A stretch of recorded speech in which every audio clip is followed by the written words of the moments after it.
Welcome to the StockMentor.com studios here in the Black Hills of South Dakota. I'm your stock mentor, Brian Johnson. And the Bulls had a good day today. Good day today. Oh, ran the market up, kind of backed it off a little bit towards the middle of the day and ran it right back up into the close. And good volume, strong volume.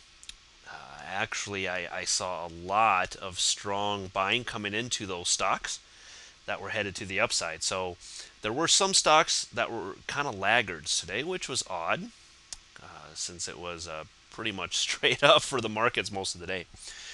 Regardless, the market's up 2.5%. Apparently, it's home sales, but whatever. Has nothing to do with the fact that we've been down now for the last 2 weeks and we've all been kind of expecting a bounce or so in the markets. It must have to do with just home sales.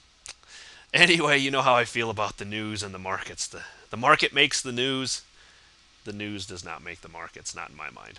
So, what do we have today? Well, look at what we've got today. Remember I said about the only bullish thing you can really pull out of this is the fact that this blue line is holding. But there was no reason to get really super bullish yet. And guess what? I don't know if there's really any reason to get super bullish yet either. We had a great day today. It was a nice run up. Now, I'm going to throw something past you. If you guys are Elliotticians, it seems pretty clear to me that what we might be in is a corrective wave. And that wave would maybe be up here would be 1, then 2, then 3. That would be A. Looking at 1, then maybe 2, then maybe 3 down here for a B, and now we're working on maybe a 1, a 2, and a 3 up for a C, putting us up here somewhere for a target when it's all said and done for at least this part of the wave. If that comes to fruition, we would then be tagging this blue line and or above it to at least the 200 period moving average up in this area. 10,700 could certainly be seen before it's all over with.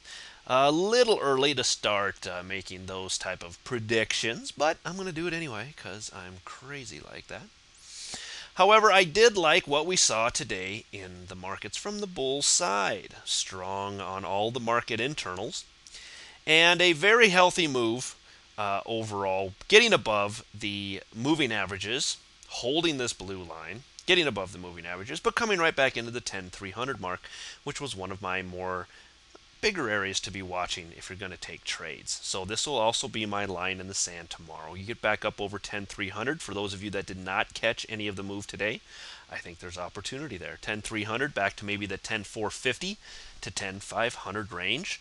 Right now that blue line's coming in through 10,450, so obviously I'm a little bit more biased towards the shorter end of that stick at 10,450. From a daily standpoint, we are also going to be closing in on what? You got it. Getting close to that 200-day moving average, which is sitting right up here, right around the what? The 10,300 mark. That would be at 10,289, so we're just 40 points shy of it. And if you're looking to get long from a more swing trader's perspective, you really want to wait for a more healthy break of these areas up in here. However, tomorrow be watching closely, once again, that 10,300 area because of the 200-day moving average. What would the markets love to do? What would the bulls love to see? A gap up. Yes, that would be of great value to the bulls if they could just gap up and over it and they wouldn't even have to deal with it then in the morning. So look for more news to push it over it tomorrow. But I think that seems like the most logical thing to do for the markets if they're going to try to get up and over it.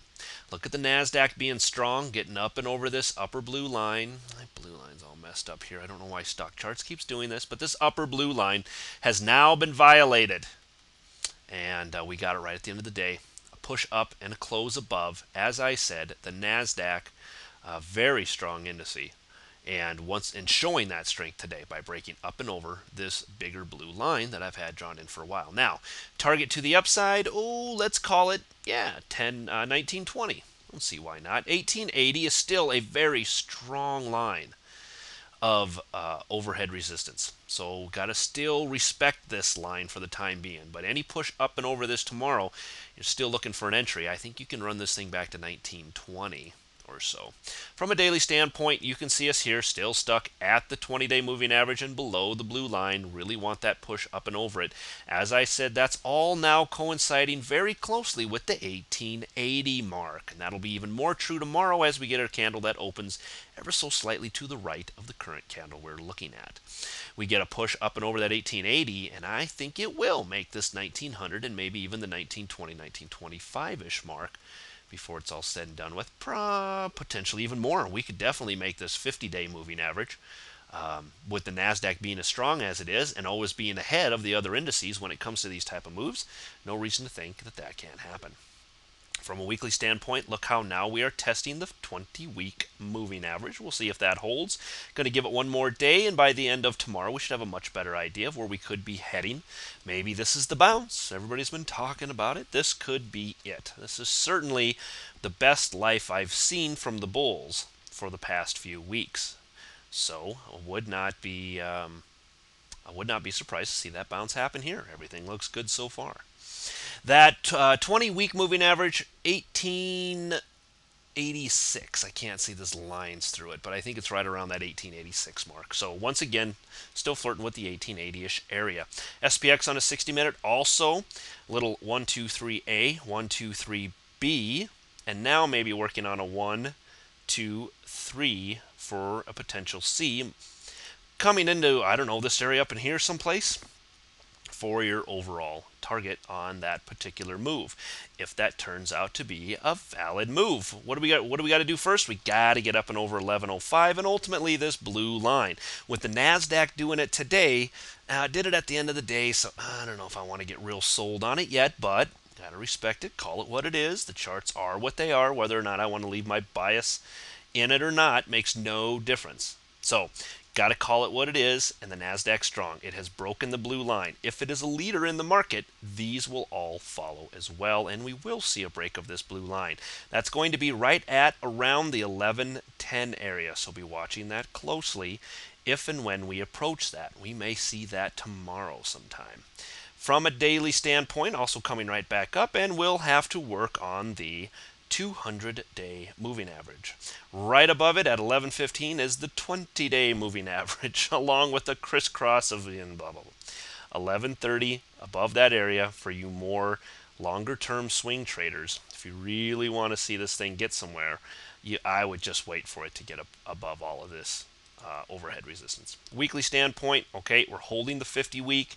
Watch us make a push back towards this 20-week moving average if we can continue this upwards move. No reason to think that we can't right now. However, there's 2 days left in the week. This candle could end up at 1,000 for all we know by the end of the week. I don't suspect that, but you never know.